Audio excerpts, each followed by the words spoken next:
Hello, magandang umaga po, maulan. Umaga po dahil sa bagyong Christine. Si Kuya Jun Malubago po ito. Ngayong araw ng Miyerkules, October 23, 2024. Ano po ba ang iba-vlog natin ngayon, Kuya Jun? Ang isi-share po natin ngayon, ang iba-vlog natin ngayon. Kasi last week, kung maalala po ninyo, isang police general, hindi lang po tayo magpapangalan, nag-file po siya ng kaso sa Department of Justice or DOJ sa isang abogado rin, abogado siya ng isang pastor o tinatawag na samahan ng mga mananampalataya o KOGC. Okay po, dyan parte sa Davao. Ito pong kaso na ito pinile dyan sa Department of Justice. Ano po yung kaso na ipinile sa abogado at yung iba pa? Ang tawag dito sa kaso sedition and inciting to sedition. Ngayon, ipaliwanag po natin ito in passing. Ano po ba ang sedition, Kuya John? Tinignan po natin sa Kodigo Penal, Revised Penal Code of the Philippines. Dito po yan nakapaloob sa ilalim ng Title 3. Ang pamagat po dito is Crimes Against Public Order. So tingnan po natin sa Article 139, dito po natin matatagpuan yung tinatawag na sedition. Sinalin po natin sa Tagalog ito, tinignan natin sa Google. Ang sedition is sedition. Paano po ito na-commit? Paano po nangyari ito? Ito po yung definition, elemento ng sedition sa ilalim po ng Article 139 ng Revised Penal Code. The crime of sedition is committed by persons who rise publicly and tumultuously in order to attain by number 1, by force, number 2, intimidation, number 3, or by other means outside of legal methods, any of the following objects. So paano po na-commit ito na crime of sedition? Kung may mga tao na lumabas publicly at saka magulo para maatin nila yung hangarin nila sa pamamagitan ng puwersa, intimidasyon or sa ibang paraan na labag sa legal na proseso. Number 1 po, to prevent the promulgation or execution of any law or the holding of any popular election. So, ulitin po natin, to prevent the promulgation.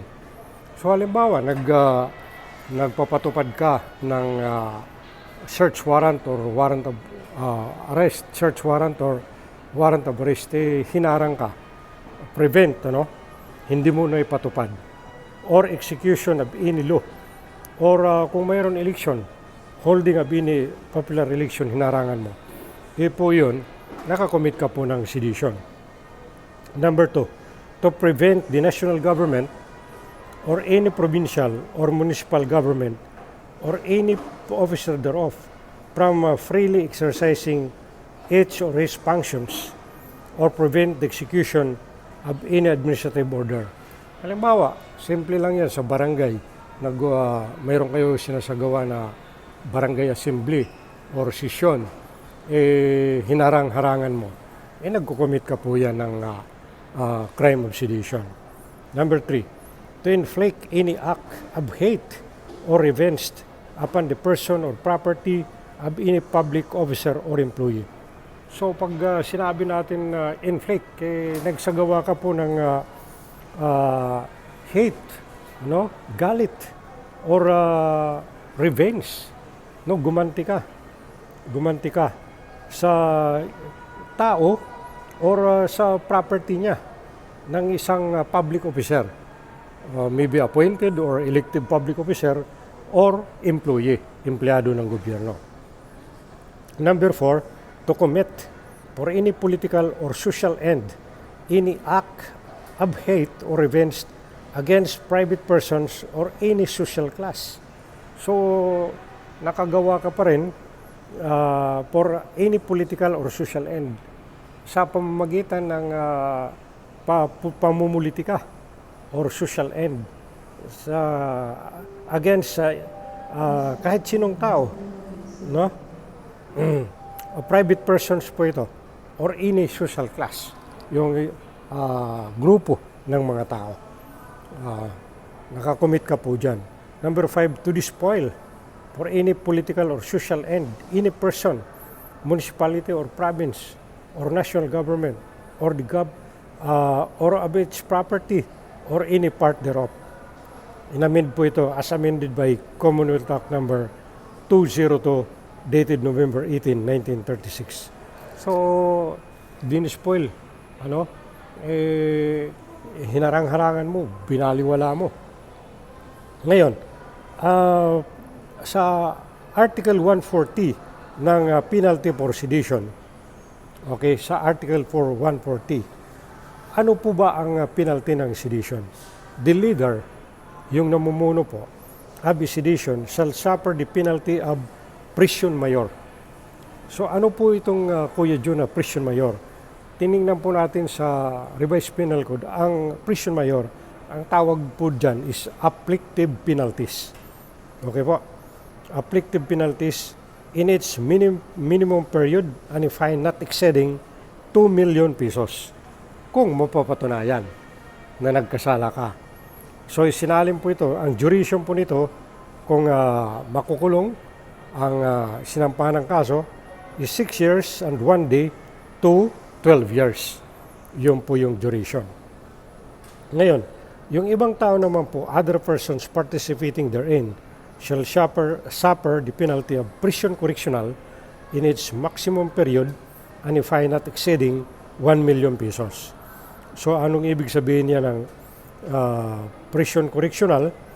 Yun, ang penalty po niyan is 6 months and 1 day to 6 years. Ang prison correctional po yan under correctional penalties. So po yun. Now, ano naman po yung inciting to sedition?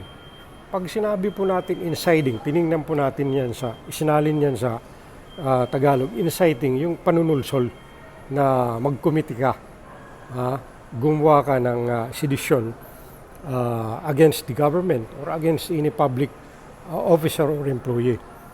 Ngayon, under Article 142, sa ilalim po ng Artikulo 142 ng Revised Penal Code, the penalty of prison correctional in its maximum period and a fine not exceeding 400,000 shall be imposed upon any person who, without taking any direct part in the crime of sedition. So ito naman, inciting to sedition, hindi po siya na sumali doon sa public uprising, tumultos. The acts which constitute sedition by means of, number 1, gumawa siya ng mga speeches, proclamations, writings, emblems, cartoons, banners, or other representations tending to the same end, or upon any person or persons who shall utter seditious words or speeches. So kung gumawa ka ng mga speeches na kumukontra sa public officer or employer or the government, which shall utter words or speeches, write, published, or circulate scurrilous libels against the government, aninirang puri, libels against the government, or any other duly constituted authorities thereof, or which tend to disturb or obstruct any lawful order in executing the functions of his office, and which tend to instigate others to cavil and meet together for unlawful purposes, nagpanulsol ka, or which suggest or incite rebellious conspiracies or riots, or which lead or tend to stir up the people against the lawful authorities or to disturb the peace of the community. Kung nakakaisturbo ka sa katahimikan ng komunidad, the safety and order of the government, or shall knowingly cancel such evil practices. So, kung tinatago mo yung evil practices nag-incite ka, inciting to commit sedition. May penalidad po yan. So, yun po, gaya ng sabi ko, magbablog po tayo, magbibigay tayo ng mga insights, mga malaman ng mga kahulugan at saka may share po natin dito. Pero hindi lang po tayo mag-atake ng mga personalidad. Okay? So, pinail po ito na kaso sa Department of Justice in order to determine yung tinatawag nila na probable cause. So, ang probable cause pinag-aaralan po nila na kung talaga mayroon na basihan o talaga itong crime na pinail nila na kaso, nangyari ito. That is probable cause. Ano? So, hayaan po natin na gumulong yung hustisya later on.